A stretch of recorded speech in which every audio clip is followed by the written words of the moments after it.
I mean, I'm from down in Mount Vernon, and when we look to Bellingham, you guys are always out on the edge of doing everything, you know, faster, more community oriented, and I'm just surprises me that there isn't a full-blown facility here already. I think it's really exciting. I'm thinking about growing my business, and I like to utilize college students and people on the move, but it's becoming more internet based, and I could hire people in Mount Vernon. They could go to the Mount Vernon Co-working, and I really enjoyed listening to them talk about that. Thank you.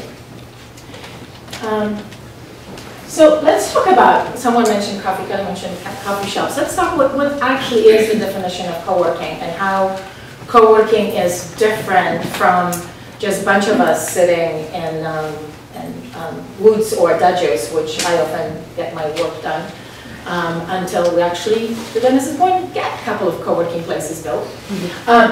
So this comes from Co-working, How Freelancers Escape the Coffee Shop ebook. I'll have that on the resources page, but there are brand new 2 ebooks that were written last year, and one of them includes this definition. And it's my favorite definition because it points out, and I put in different colors, what I think is different about co-working from other ways of working.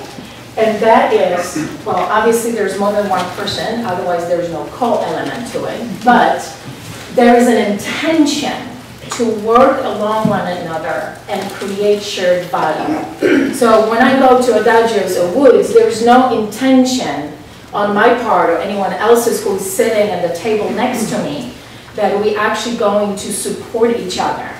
And while we there is for the purpose of growing not only our businesses, but also each other's businesses. So it's just a haphazard, random thing. Somebody might be watching on YouTube, and I'm doing the PowerPoint slides for today. The other element of it that is huge is community. I don't know if you caught that, but they said in the video that people come for this space, but they stay for the community. There is no co-working facility without community. Otherwise, it's just a bunch of desks and people coming and using a space. So that element of coming together, supporting each other, and creating community is really one of the key differentiators between co-working and other ways of working. So every single co-working facility is built around those 4 values: collaboration, openness, community, and accessibility. Collaboration, simple. The idea is you create a space, you create a container for people to come together of different businesses and industries. There are some facilities that actually cater to a particular industry, only techies are in there. Others much more diversified, and the point is that if I'm growing my business and I need a financial planner, I need a marketing person, and the person is sitting next to me, so I can have that problem solved for me very quickly. And collaboration very naturally happens. We are collaborating animals, so co-working space just creates a vehicle for that to occur. Co-working spaces are open. You hear about that, right? Walls are coming down. Walls might be when there is a conference room, right? You need a quiet place for a meeting with your clients. Some co-working facilities do what we refer to as hybrid, and that could be a need here in Bellingham, as I can assess it, and that is a need for having an open space. So like if you imagine this space right here, this would be a set of desks that would be open and co-working, but there are a number of smaller rooms. I don't know if you've had a chance to walk around, but after the session, if you might go and take a look, imagine some of those being smaller rooms that maybe 3 businesses will get together and want to rent together because they work on projects together, right? So it's a hybrid between having a somewhat semi-closed doors and the open doors. But there are no NDAs. Everything is open book. This is not a club. This is not a networking club that says we cannot have three builders in the same building.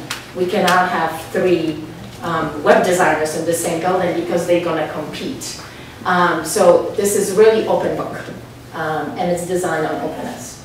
Community, we talked about it. It really builds a community, and there are a lot of activities that take place in co-working communities that build that. And accessibility, it's about making this really affordable to businesses. So one of the reasons why co-working facilities are so successful now is because they answer a question on how can I have a professional space with the very limited funds, given that I might be a small business or a startup, and it's kind of tough for everyone these days. Co-working facilities are based on membership, so you can get a full month membership and you can use the space anytime you want, or you can get, you can just buy a membership for 5 days a month or 3 days a month. So this way it's very accessible, it's also very flexible. It's very similar, if any of, I've used to build gyms in New York City before I went into a corporate world. And this is very similar to kind of how many gyms manage their memberships, right? You start with full-time and then also they're just drop-ins. You can just come in for a day. But basically what the accessibility is trying to do is allow folks who otherwise wouldn't be able to afford it to actually have a professional space to work and meet clients and collaborate with others and grow their businesses. Renata, and the street address. You might mention the street address part of it. Oh, yeah. So the other piece is, the other element is that many of us, when we're starting out our home, need a professional mail an address for our business. So many co-working facilities offer mail services even if you're not a member. As a matter of fact, our neighbor facility up in Vancouver, the Network Hub, it's the largest number of clients are actually the ones who they actually accept mail for. And then they send it, they don't even come and use the space, but they want the Vancouver downtown address.